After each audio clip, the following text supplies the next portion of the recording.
Okay. Okay, so this is another example.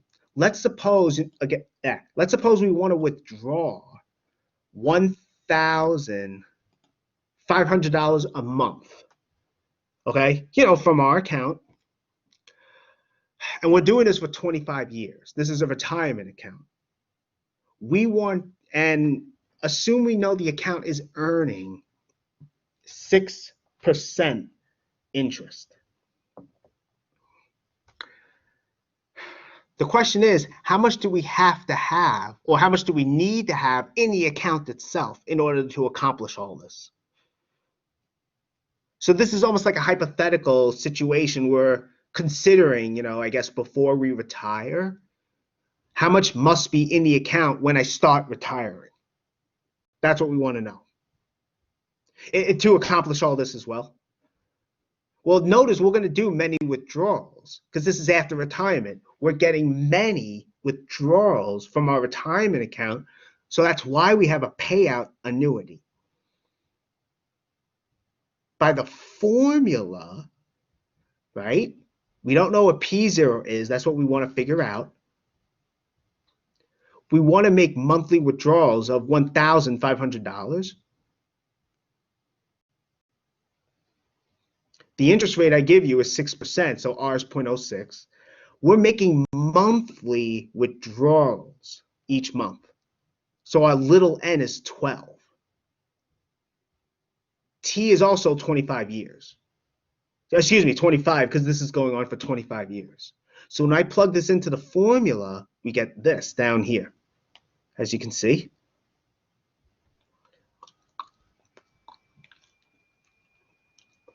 Okay. As you can see. Now, we have to calculate this. Well, I use the calculator, of course. So again, when you do this, I would handle the top and bottom individually. I mean, the bottom's easy because it's just 0.06 over 12. For this, I would use your rules of PEMDAS, your order of operation.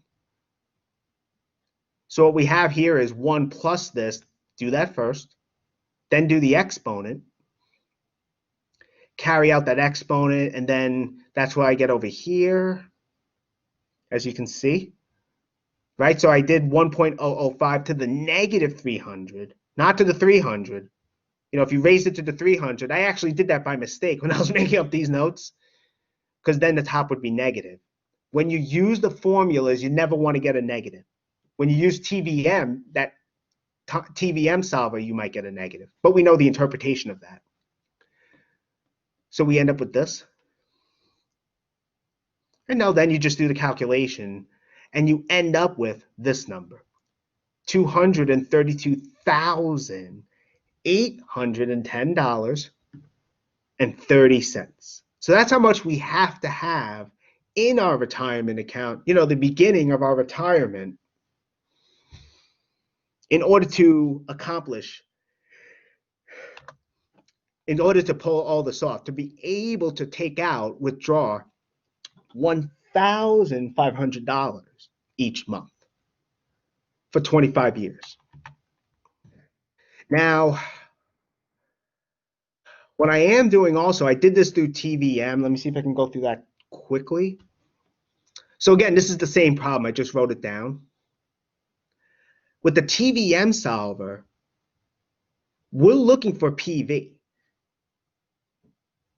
Okay, that's how much we want to know, how much the account will have in the beginning when we start retirement, present, now, although you're considering retirement. So, so this is our unknown. This we made 1,500. This is withdrawals, okay? And it's positive because it's money coming to us. If it's coming to us, it's positive. If it's going away from us, or if it's in an account away from us, then it's negative. I is 6. Again, you don't write it as a decimal. N is little n times little t from before, which is 300. 25 years, monthly withdrawals. The account's going to have 0 in the end. And since it's 12 each, we're going to have this. Now, I might just start from here. I'll show you the TVM solver from starting with this example next time. What will happen if you do that correctly, you'll get a negative number. But again, it's negative because you can imagine it's money in the account. It's not in our pocket, so to say, yet. So that's why it starts out as negative. But the answer can't have a negative if you think about it in terms of, what application it is. So it's going to be $232,810.30. So we get the same answer either way. I mean, I know the negative might throw off our interpretation if we think too hard about it, but at least we have the right answer. So, all right. Okay, I'm talking a lot. I guess that's okay. But